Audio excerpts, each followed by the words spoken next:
Good afternoon, fellow patriots. This is Matt Shea, and welcome to Patriot Radio, broadcasting live from deep inside the heart of the future Liberty State. Sponsored once again by On Fire Ministries in the legacy of Dr. Stan Monteith, bringing you the story behind the story and the news behind the news, where it's not about right or left, it's about right and wrong. It's about our hope not being in man, but in Jesus Christ. About not ending in prayer, but moving to action.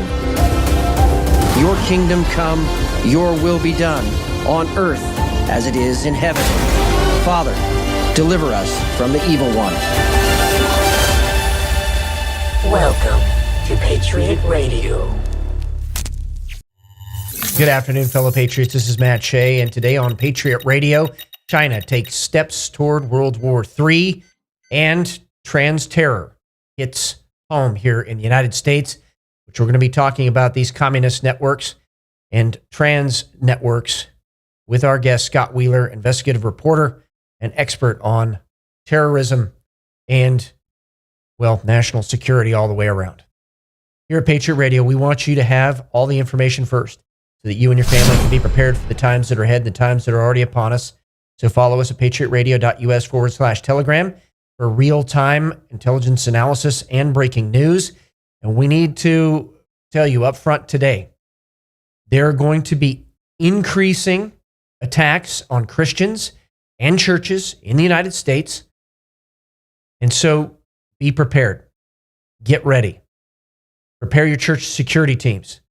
AXActual 2, fantastic resource on Twitter. Newscap group on Twitter, which is Scott Wheeler's page. Be prepared. And when you follow us on Telegram, you will also see that this is what we've been talking about since late January, early February of this year, that there would be an increase in attacks against churches and Christians, and we're seeing it play out right now. It's very unfortunate, but as we go into the Christmas season, there are going to be many more soft targets than there normally are across the United States. So exercise your Second Amendment rights, which are God-given and unalienable. They're not from the Constitution, constitutionally protected rights. But exercise your rights, get trained. You may be the good guy that stops a bad guy here in the United States. That brings us now to your wisdom from the Word. Coming to us from Romans chapter 1, we're going to start in verse 24. Therefore, God gave them up to vile impurity in their lusts, or in the lust of their hearts, so that their bodies would be dishonored among them. For they exchanged the truth of God for falsehood, and worshipped and served the creature rather than the Creator, who is blessed forever. Amen. For this reason, God gave them over to degrading passions. What we're seeing is the intentional mental destabilization of certain people to prepare them for random attacks across the United States. Also, you have the radicalization of individuals through jihadi terror cells, which can happen online. I mean, it can happen anywhere in the world, and then through secured communication platforms so that they can strike anywhere without really any coordination. So what that tells us is that there probably is some sort of planning occurring right now. But regardless of the planning that's occurring for some massive attempt or a series of terror attacks across the United States, that there's still going to be operationalized cells that are going to take targets of opportunity to attack. And the trend lines very clearly are pointing toward not just attacks during the school week, but attacks on churches on Sunday. So again, be ready. This also tells us that while we need to be praying, need to be interceding, that God clearly gave us the right of self-defense, because once people are given over to this stuff, they're not necessarily going to be talked out of it. They're going to be under the influence of pure evil. And the only thing that's going to stop that is for us to hold the line and to not let them allow fear come into the church and into the Christian community, but to hold the line and be ready to defend ourselves, our families, and our church buildings. And it's an unfortunate place that we're in. But this has been promoted. This has been the violent rhetoric that has come out of the left and the Marxists over the years is part of a plan of demoralization, taking the morals out of society, destabilization, attacking the traditional institutions, including the church. And we're going to get into what those 6 institutions are according to the left, and some training from Indivisible has come out recently. We're going to show you that here later in the episode. And then also chaos, and as this third phase of subversion, according to Yuri Bezmenov, chaos and crisis. That's where they're trying to bring us right now and over the next couple of years. Okay. With that said, we're going to go straight into the intelligence brief right now, coming to us from the globalist front. The future is built by us. We have the means to make progress on the global agenda. The Trilateral Commission, a member of whom is Larry Fink, has chosen for him to co-lead the World Economic Forum. So you see the globalists right now bringing some powerhouses in. If you do not know who Larry Fink is, he's arguably one of the most powerful globalists in the entire world.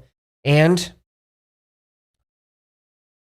PM Keir Starmer in Britain and PM Mark Carney in Canada are also members of the Trilateral Commission, which was the arm for one world economy. That is their goal. That's what they're really focused on, as opposed to the CFR and the Bilderbergs.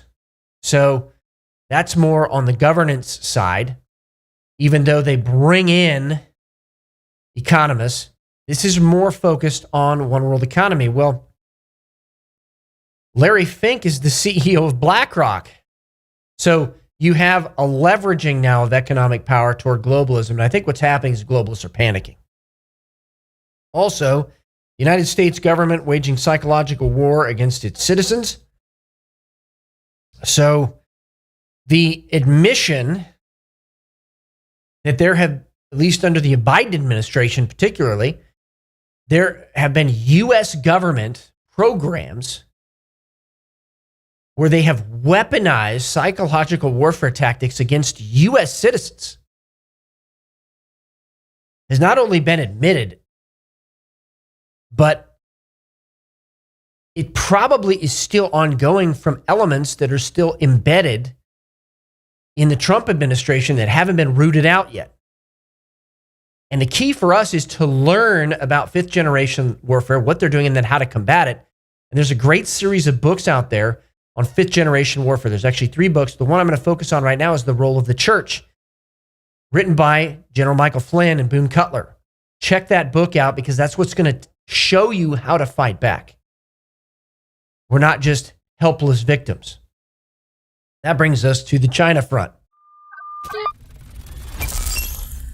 U.S. Treasury says that Chinese money launderers are vital to the cartel fentanyl trafficking networks, and Chinese money laundering networks are global and pervasive, and they must be dismantled, according to a Treasury official.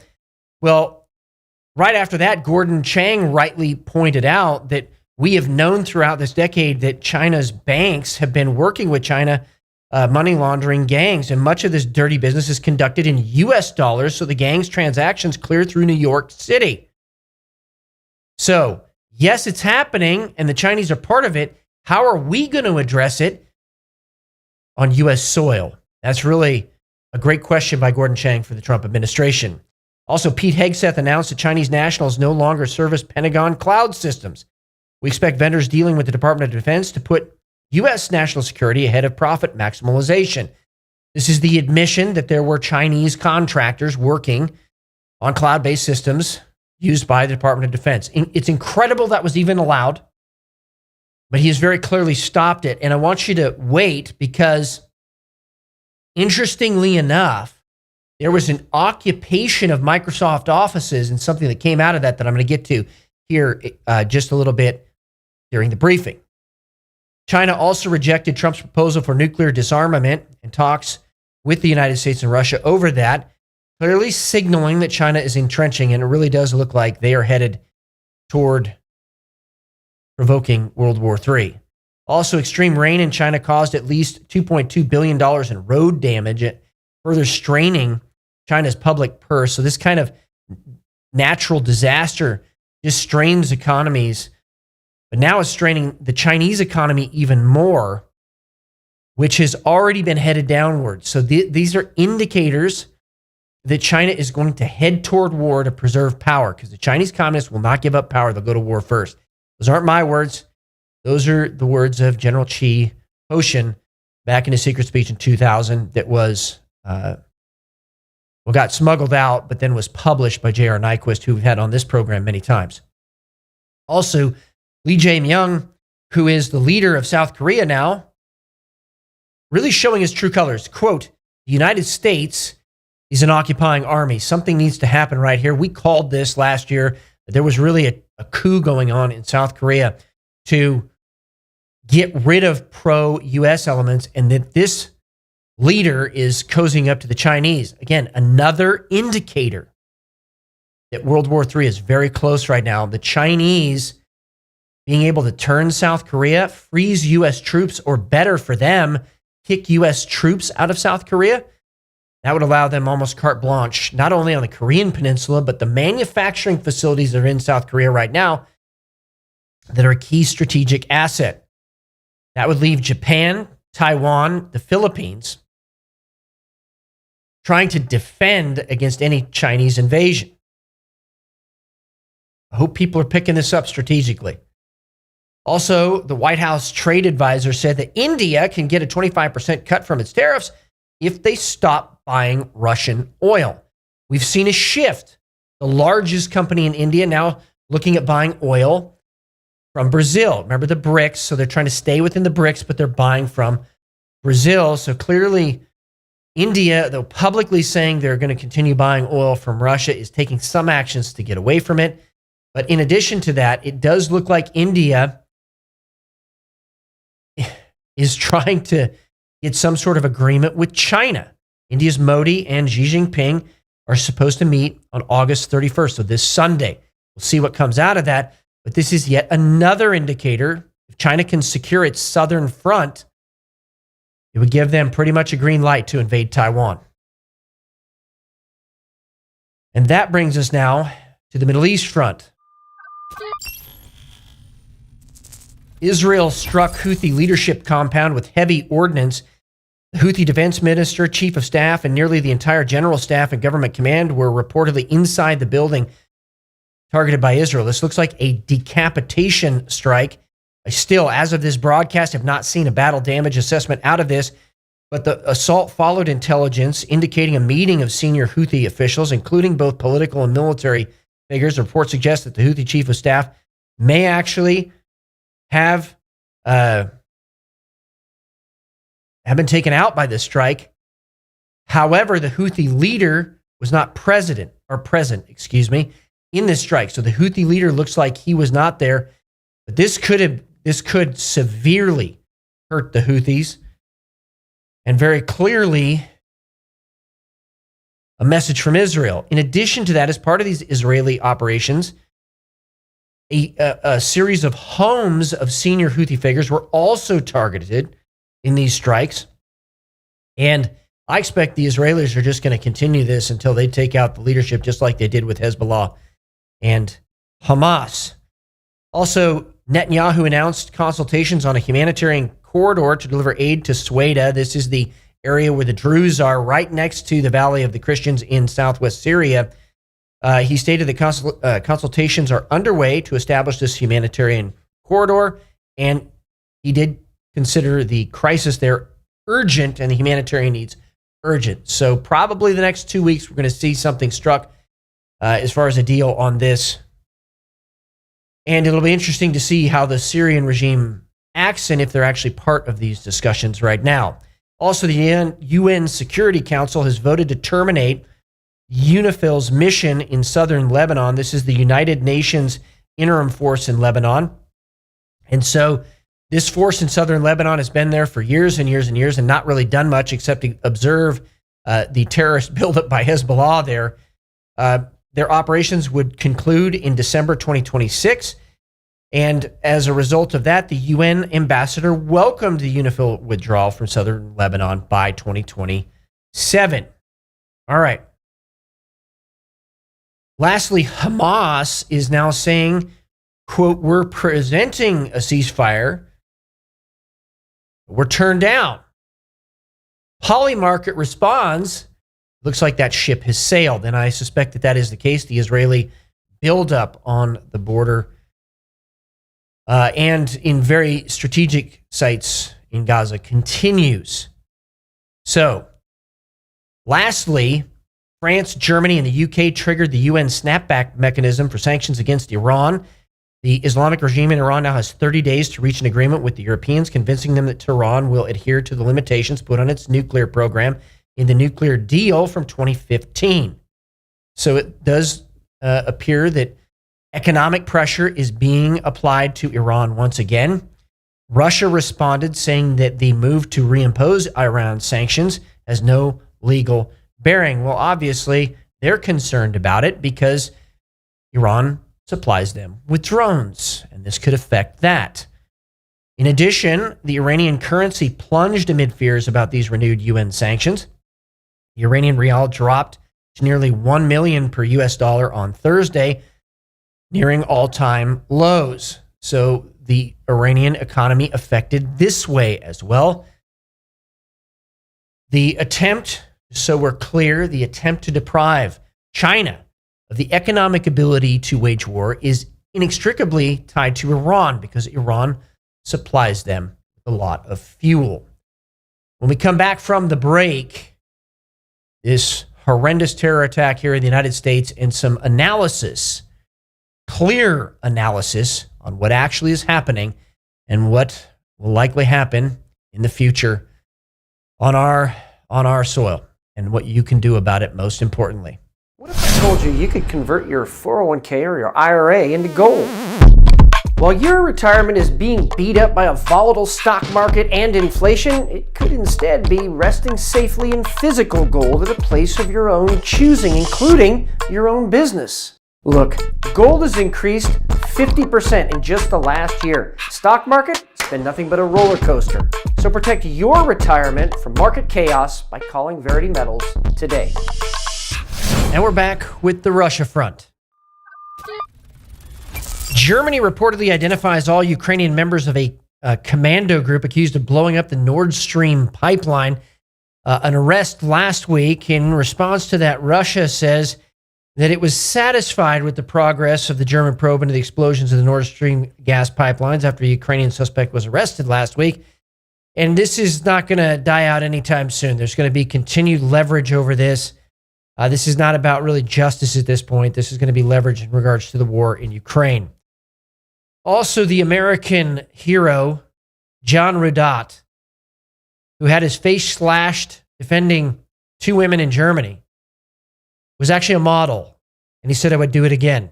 That's a true hero, willing to sacrifice his own well-being and his future, even at least in one aspect, to do the right thing. I think that is a model for all of us to follow. We give honor to you and honor you right now, John Rudat. We need more of you in the world. Also, this is what it means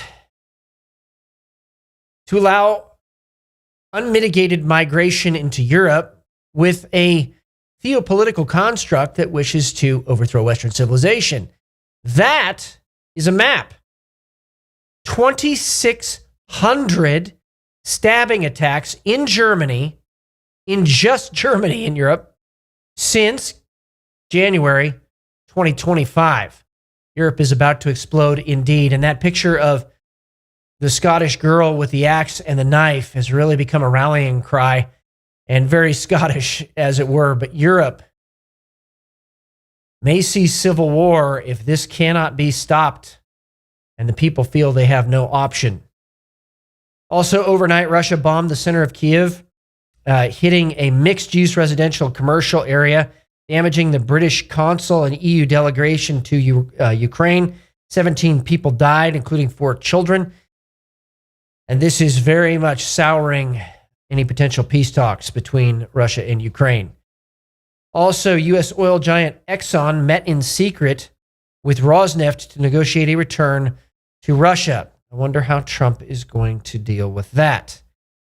Macron, Merz, and Tusk visit Moldova and pledge EU's support for membership. It does look like Moldova will continue to gravitate toward Europe. And I'm sure that we're going to see some unrest in the Transnistria region, which is a breakaway region there in Moldova, which has clear ties to Russia, probably in the next 6 months to a year, because they're not going to want to let Moldova go. Now, Moldova is on the other side of Ukraine, and part of what Russia wanted to do, bringing it back into the orbit of the former Soviet Union. So we're going to see this continue as more countries align with the West overtly. Also, an interesting thing on the national front, and as the national front announcement comes up right now, remember what I said about how Chinese contractors were working on the cloud under a contract with Microsoft for the Department of Defense. Well, Microsoft President Brad Smith said they found listening devices planted in his office following the occupation by the Hamasniks as they were arrested and removed. Remember, Microsoft has U.S. military contracts. This raises a question, but also points to a foreign adversary, aka China, being behind some of the civil unrest in the United States. And this needs to be investigated and made public as well, so Americans could be educated on the threat to the United States. Trump administration is asking a military base near Chicago for support on immigration operations. Remember, Illinois said we don't need any help right now. And I analyzed very quickly, and all of you should analyze very quickly, that President Trump is going to be pitting the people against the corrupt leaders. And sure enough, President Trump came out and said Governor Pritzker had 6 murders in Chicago this weekend. 20 people were shot, but he doesn't want to ask me for help. Can this be possible? The people are desperate for me to stop the crime. So here's Trump doing it. And in addition to that, positioning a military base to jump in with National Guard troops at a moment's notice. CNN, trying to back the popular narrative that no one needs help, did an interview on the street, only the interview on the street backfired because they clearly, on the street, want help. And they know there's a crime problem. In fact, it was interesting to see the mayor of Washington, D.C. completely flip her tune. So we're going to see this template happen across the United States in major cities. Again, Trump is taking off the street the ability for the Marxists to riot when some of these indictments happen, when potentially the Muslim Brotherhood is declared a terrorist organization. All of these things are precursors. So we're going to keep our eye on this, and you should as well. Also, ICE has deported nearly 200,000 people since Trump returned to office, on track for the highest level in a decade. This does not count self-deportations, of course, which at least reportedly are over 1 million, and maybe even higher. House Republicans probing Wikipedia. I'm so glad we're doing this. We saw this last week, and I talked about it on the show, where Wikipedia was stealing valor. In other words, MAGA veterans put up military awards that are documented, and Wikipedia editors are pulling them down. Well, it does look like Wikipedia is being investigated now over alleged bias and foreign manipulation. The lawmakers are demanding records on editing misconduct, citing concerns that alleged anti-Semitic pro-Kremlin content and influence on AI training data is occurring. And here is the letter. In a dramatic move, the U.S. House Oversight Committee has demanded the Wikipedia CEO submit records by September 10th on alleged anti-Semitic and anti-Israel bias. Lawmakers cite foreign-backed efforts to distort Israel-related entries, warning that Wikipedia's massive influence, including on AI chatbots, makes the issue a national concern. I want to see Congress, and I actually posted earlier with Representative Comer and Mace tagged in it. Are they also going to address the attack on veterans, combat veterans in particular, in the United States, and the stealing of valor, where they're taking down awards from Wikipedia profiles, apparently because these people are MAGA?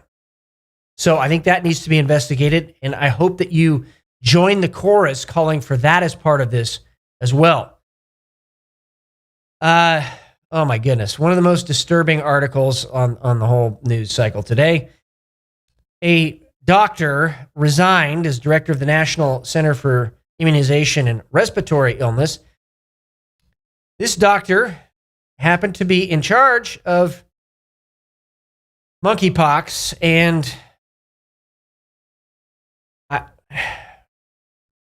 he was part of a new team to lead the White House monkeypox response. And how did this guy stay around for 6 months?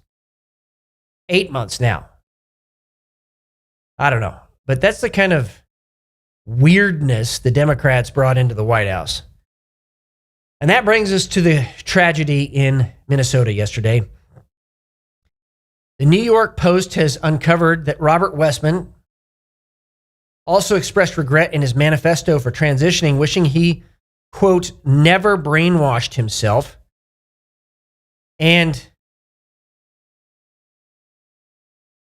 I want to talk about this because it's more than just trans terror here.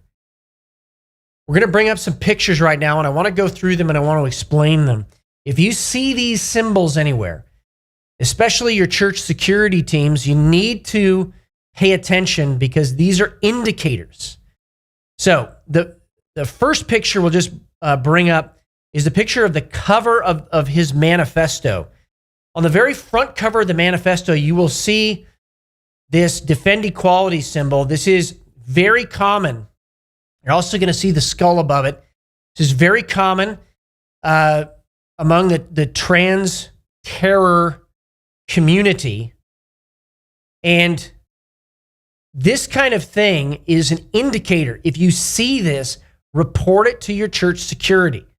It's again, very, very important. Take this seriously. Also, he was pro-communist, anti-Trump, and clearly anti-Christian. So we're going to bring up a couple of those pictures right now, and I want to go through that very quickly.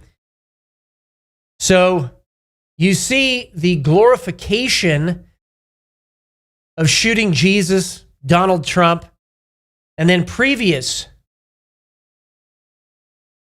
mass shooters. Then you see this, Atta.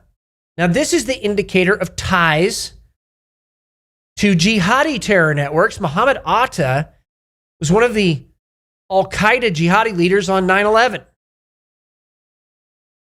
No question about this. Then you see, essentially, promotion of the Holocaust again as well. So clearly anti-Israel. It's interesting how all of these tie together. 6 million wasn't enough, he says. All right. This is what is happening. And then you see the invocation of an Arabic phrase. So, why is this occurring? There is a seamless cooperation in the red-green axis between the communists and the jihadis inside the United States. Very clearly, these people are being operationalized to attack Christians, churches, Christian schools, other ministries. The importance here is to understand this isn't a one-off. This isn't just some crazy person. That there is an intent behind this. And as we go back to February, we saw this huge uptick in suspicious activity around churches. What occurred to many people is this was probably pre-attack surveillance at that time. And now we're into the attack cycle where they're beginning to execute. So these networks are underground, some of them, many of them, using secure communications platforms. And President Trump can't disrupt all of them. Therefore, it is incumbent on all of us to defend our families and our churches against this Marxist violence and against this jihadi violence. You're going to hear people like on ABC, as we bring up this next article, try to continue the narrative by saying this is gun violence, when in fact this was an actual human being, trans terror, attacking a Christian church and killing 2 children. So we need to bring moral clarity to this as well. CNN wants people to use she, her pronouns for transgender gunman who was murdered by Catholic children. You don't get to decide the civility of murderers and how Christians are going to talk about it.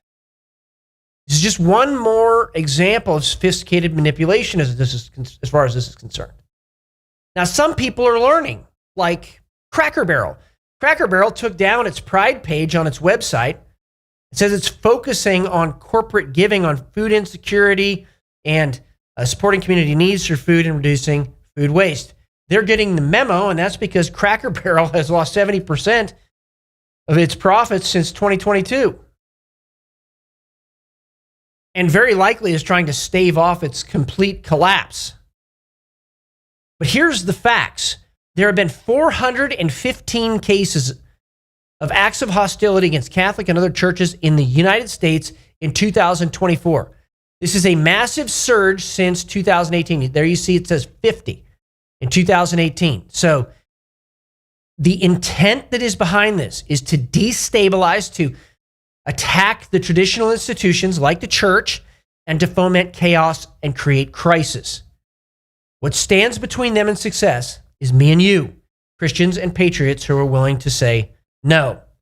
Also, RFK Jr. says that HHS will launch studies into SSRIs following the Minneapolis Catholic school shooting. I'm glad they're finally doing this, but that shouldn't take away from the fact that communists and jihadis are the ones who are behind this. And lastly, a massive ransomware cyber attack has crippled Nevada's state government since Sunday and resulted in some data being removed. These types of things are also going to ramp up. When we come back from the break, our guest, Scott Wheeler, is going to be talking about these networks and also what we can do about it. What if I told you you could convert your 401k or your IRA into gold? While your retirement is being beat up by a volatile stock market and inflation, it could instead be resting safely in physical gold at a place of your own choosing, including your own business. Look, gold has increased 50% in just the last year. Stock market, it's been nothing but a roller coaster. So protect your retirement from market chaos by calling Verity Metals today. And we're back today with our guest, Scott Wheeler. He's an investigative reporter known for his work on terrorism and national security threats. He served in the U.S. Army's European theater, countering guerrilla movements, and worked undercover in Hamas and is trained in military counterterrorism. Always great to have you on Patriot Radio, Scott. Thanks for joining us today. Hey, good to see you again, Matt. So, I mean, obviously what everybody's talking about is the trans terror attack that happened yesterday in Minnesota. Just horrific, children killed. I look at this, and we've been warning about this threat for a very, very long time. In fact, I just did the briefing on this threat and some of the pictures that have come out of this. Very clearly anti-Christian, very clearly pro-communist, very clearly invoking the names of known terrorists like Muhammad Atta and anti-Israel. How are you analyzing this? Are we going to see more of these attacks on Christians here in the United States in the near future? I think here and abroad, one of the things that's unusual about this case is that it seemed to have crossover. You've got the normal psychological instability of a transgender, if that's the appropriate psychological firm, who went off the rails and killed children. And I think that seems to be common, the common theme when one of these, in Tennessee, of course, it was a transgender female, and this time it was a transgender male. They just killed children for some reason, and perhaps it has something to do with their psychological debasing as a child that makes them want to harm the most sacred of our society.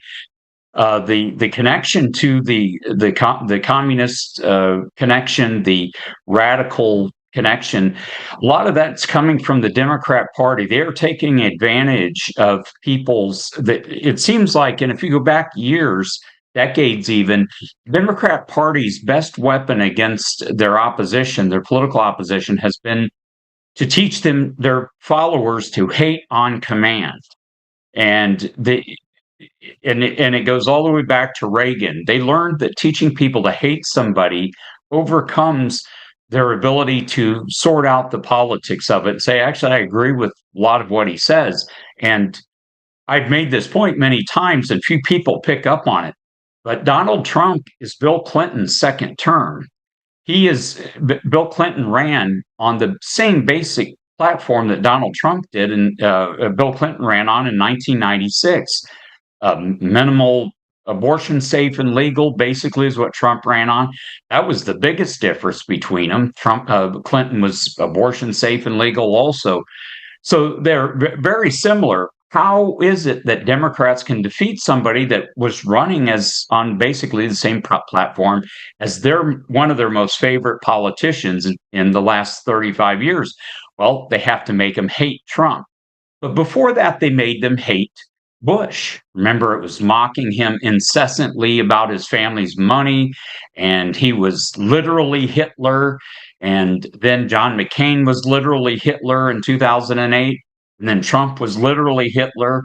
Meanwhile, as McCain and Bush came to dislike Trump, they became buddies with the Democrat Party. So whoever they're running against is literally Hitler. And I'm not being facetious. In 2008, John McCain, by the Associated Press, was compared to Nazis in 2008. I wrote about it at the time. And they get away with doing this. And it's because if you just look at the issues, most Democrats, probably 50% of Democrats, the ones that aren't completely radical, would agree with what John McCain ran on, or what George W. Bush ran on, or what Donald Trump runs on. And so they have to win by teaching their people to hate. And that's where this comes from. Well, then the radical part of their party picks up on this, and they stoke it even further. And that's where you get these people who are already psychologically unstable. They pick up a gun and go hurt innocent children. Back in February of this year, we were getting intelligence from overseas, warnings from overseas, from organizations that monitor what's happening in Pakistan and Afghanistan, particularly in regards to hate against Christians. Then we saw an dramatic uptick starting in about late January, February timeframe against churches in the United States of America. 415 cases of acts of hostility against Catholic and other Christian churches in the United States in 2024. So this was even before there was the uptick in suspicious activities around churches, the attempt to probe churches. Back in 2018, it was only 50. So very clearly there's a dramatic trend line. And part of what this shooter put on his rifle and other accoutrements, including in his manifesto, which, by the way, was written in Cyrillic, these were very clearly anti-Christian sentiments that are there. And I want to talk quickly about that, about the hate against Christians and how that's also being fomented by the Democrat Party. Well, it goes back to the Dobbs decision. When that was leaked back in 2023, in May of 2023, that's when the escalation began. You started seeing pro-life clinics firebombed, many of them either associated with churches or, in fact, themselves churches. About 240 were firebombed around the country or attacked with graffiti. And so that was an inflection point. And then when the Dobbs decision came down, that continued. And with very few of those under the Biden administration were ever solved. And I worked on several of them myself, investigating them, and we got no help from authorities. In fact, the FBI was indicating that they had no interest in solving the case. And I've seen this kind of this before in law enforcement, and it usually has something to do with a Democrat Party issue. They will be loyal to the party, and that happened once. A lot of people don't remember this, but if you go back about 20 years, the Democrats never liked or trusted the FBI or the CIA or the DIA or the NSA. Then once they got their cronies in at the top, those agencies became unassailable. You were not allowed to attack them. It was just like attacking a combat soldier coming back from combat. They made it institutionally wrong to attack anybody from the CIA or the FBI. And the reason for this is once they got their cronies in position, they began to control those agencies, and they could use them against their political opponents. The very thing they claimed 20 years ago they were against. And that was the reason they didn't like the FBI having special powers or the CIA having special powers to track terrorists, even though they were foreign Islamic extremist terrorists. They said that could be used against a political the party in charge's opponents, the very thing that they planned and did themselves. So it looks like this is part of, this is not over by any stretch. This is just the beginning of these types of attacks. This is just the beginning of this escalation against President Trump. What do you see as the strategy to undermine President Trump and the administration going into 2026? Well, the strategy, and as far as the terrorist attacks are, the strategy is that there is no strategy. It's strictly stochastic. And so that means anybody can attack at any time. And they provide these groups with resources, 2 or 3 groups down the line, and they can do whatever they want. And then there's enough of an interruption in the funding trail that none of the masters, the people with the money who are passing it out, can be found or implicated in it. And so this is why we'll see more of this. And the Democrats will, on the one hand, they will stoke the violence by stoking people's hatred of their political opponents. And at the same time, they will blame Trump and his administration for the violence. And when we come back from the break, more with Scott Wheeler, investigative reporter. We're going to be talking too about Indivisible, some of the recent training that they did, and how this is building toward what looks like, just very clearly, a color revolution in the United States of America. What if I told you could convert your 401k or your IRA into gold? While your retirement is being beat up by a volatile stock market and inflation, it could instead be resting safely in physical gold at a place of your own choosing, including your own business. Look, gold has increased 50% in just the last year. Stock market, it's been nothing but a roller coaster. So protect your retirement from market chaos by calling Verity Metals today. And we're back with our guest today, Scott Wheeler. He's an investigative reporter known for his work on terrorism and national security matters. Scott, earlier last week, it was revealed that there had been a training going on from Indivisible. Let's go ahead and pull that up right now. Their strategy was to build a mass defiance movement to weaken 6 pillars of society. There you see it: business, labor, faith, education, civil service, and military police.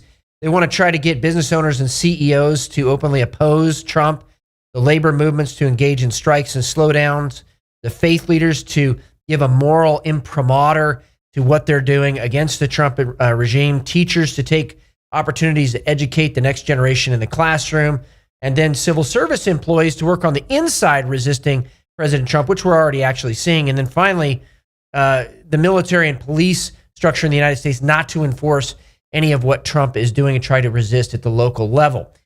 They've gone even further into laying out what looks like very clearly the attempt to foment a color revolution leading into 2028. And so, this begs the question, what should we be doing about this? And do you think that they're going to be successful? Well, what you're doing is absolutely the thing to do to counter it. We have to inform people so that they know what they're seeing when it appears. Otherwise, people will be confused. And that's part of the objective of what groups like Indivisible, for example, is just another head of this Hydra. And we've got Antifa out here. We've got then the George Soros funded groups that are abundant, and they're passing out money to different groups. And it's funding AstroTurf, and so nobody will know where it's coming from precisely. We'll have general ideas. We'll recognize the fascia of it, but we won't have a clear idea of its roots, and so therefore it'll be more difficult to stop. Now, I think because Trump is president, we have a much better chance of seeing it beforehand and putting in. He may put into place the kind of domestic stoppages that could prevent anything from being very effective, but. I think this whole Trump administration has been a huge setback to their agenda. The whole Antifa, Jane's Revenge, Indivisible, all of these groups that have been communicating and creating chaos. It kind of slows down when you get a Republican in, and if you get somebody like Trump who listens to the people who are pointing this out to him. Most Republicans don't listen. And they listen to their they'll have Democrats advising them who have been in place at the CIA or the FBI for years and years. They won't pay any attention to the people on the outside who are actually seeing this firsthand. They'll listen to their political people who they think are telling them what's really going on, and then that would be a surprise. We have an advantage in having Trump in office, and I like to go over the top and being a big Trump backer. He's done a lot of many good things. There's some things I don't like, but he has done a lot of really good things, and we might make it through this as a result of what he'll be more prepared because he'll know not to listen to the people on the inside, and he'll be listening to good people from the outside, I think. Well, and it's also clear that the Democrats are sending signals, supporting some of this unrest, clearly supporting and overtly supporting the sabotage of the Trump administration. There's no question about that. But, having meetings, for example, in Minnesota, or, the lieutenant governor of Minnesota wearing the trans shirt with a knife on it, very clearly indicating her support for what's going on with, some of the rhetoric that is happening out there. I'm not going to say she supports terrorism, but why would you wear a shirt that has a knife on it and then not come out and quickly condemn what's been happening, especially against Christians? So, I mean, they raise a lot of questions. So how are you seeing this connection at maybe even a deeper level, and the signals that are out there, sometimes subtle? Well, they are subtle sometimes, and other times not so much. The Democrats will use whatever power they have. So if you've got some radical militias out there working against their common enemy, they will be willing. They're willing to accept that help, and they will encourage it, and they'll use one of their old communist expressions: "Throw the rock and hide your hand." They'll pretend like they're not involved, but they'll encourage it to continue. And so that's going to be very difficult. We'll have to watch very closely. And now that we know what we're looking for, we can watch for Democrat cooperation. And we should be demanding that they immediately condemn any violence. And if they don't, then accuse them of being part of it. That's what they would do in reverse. They would demand that every Republican politician disclaim any connection to. Well, for example, here in Virginia, you had a Democrat showing up at a rally in support of transgender bathroom use with a sign that said, "If transgenders can't use your bathrooms, then blacks can't use our water fountains." And a highly inciting racial sign, and nobody said anything. She walked around with it. This woman walked around with it. It was on video. A lot of people saw it. If this had been the reverse, the media would have canvassed every single Republican politician daily, demanding that they disavow this person and call them evil and hateful and say they had nothing to do with, and this person should be condemned. Nobody does that to the Democrats. And that's what needed to be done. Our media, conservative Fox News, should be going to AOC. Do you condemn the woman who carried this sign? Was that wrong? If not, why not? And embarrass them into disavowing connections to these kinds of radical things. Right. And I mean, Lieutenant Governor Peggy Flanagan did put out a statement, but it said this senseless act of gun violence, did not call out trans terror, did not apologize for the T-shirt that she was wearing last summer. That, it got a lot of traction on social media, but you didn't see a lot of talk about it in the legacy media, and doesn't call out what's behind this, just tries to make this about guns. And I think that that's just an affront. And I agree with you 100%. I think we need to be calling this out, but it's not just you and I that are going to be doing it. I mean, I think this is all of America that needs to stand together against this. Of course we do, but the people out in front, the people who have the ability to contact these politicians, need to be publicly making them disavow it, including Jacob Fry, the mayor of Minneapolis, yesterday was out talking about his sympathies with the trans community. I'm thinking, this isn't about that. They weren't the victims here. The victims were praying children, not trans. Why in the world would you bring this up as though that needed to be covered? And that's the kind of thing that it shows us what they're saying. We've got to make sure that our we had the same thing when Nidal Hassan shot up Fort Hood. You had Barack Obama's first remark was, we don't need to be jumping to conclusions about his motive. And then you had the Secretary of the Army, General Casey, on the Sunday talk shows talking about how we need to make sure that the Muslim community is safe. I'm thinking, you've got to be out of your mind. It wasn't the Muslim community that died. It was soldiers, American soldiers, who were mostly Christian. So what in the world why are you talking about Muslims needing protection? So let's talk quickly about what should the Trump administration be doing right now to disrupt these communist and jihadi networks that are working seamlessly right now inside the United States of America to bring us to that third phase, as Yuri Bezmenov says, of chaos and crisis. They should be infiltrating the groups, for one thing. They need to get their own people in, and they need to be monitoring the flow of money and funds. And wherever they see activity, wherever they see training activity, they need to be finding out who the people are, who the participants are, and what their connections are. And they can do this now. I think they'll have to get warrants, but they can go into federal judges now and present reasonable cause that there is a serious threat that has to be followed, the way that Biden did when he became president and claimed that his opposition were terrorists and were, the most dangerous people to the United States were the people who fought the Trump supporters. And so the Trump administration needs to do the exact same thing, except in Trump's case, it'll be true. It wasn't with Biden's. Amen.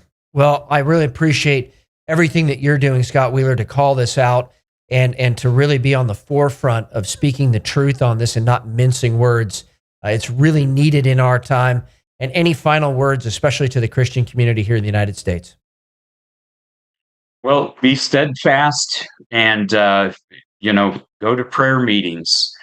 If we're united, we have a lot more strength, and we need to pray for safety and of our children, and pray that God will save the United States again. Amen. And I do believe he has put us all in this time for exactly this moment. So we'll have you on again. And as always, keep up the fight. Thank you. It's good to see you, Matt. Scott Wheeler at Newscap Group. Follow him. Check it out. Really bringing the truth and just the cutting questions. What are the right questions that need to be asked? So what can you do? Start asking some of these questions that we have brought up in this episode today. Post it. Demand not just surface level condemnations or trying to blame terror attacks on gun violence as if a gun was who committed it. No, it was an actual person. This was trans terror.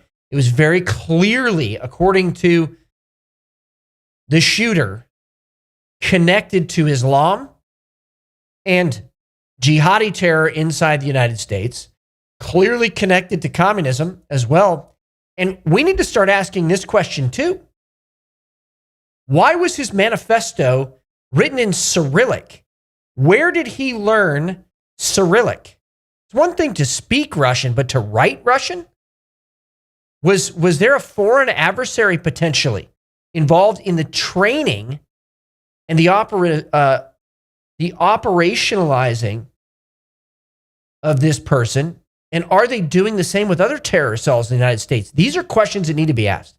And what you can do is to help ask them, because it's going to take all of us to stand in this time against the forces that are trying to destroy the United States of America. This is Matt Shea. Thank you so much for joining me on Patriot Radio today. May God bless all of you. He is making this generation the greatest one. The awakening is here, so keep up the fight.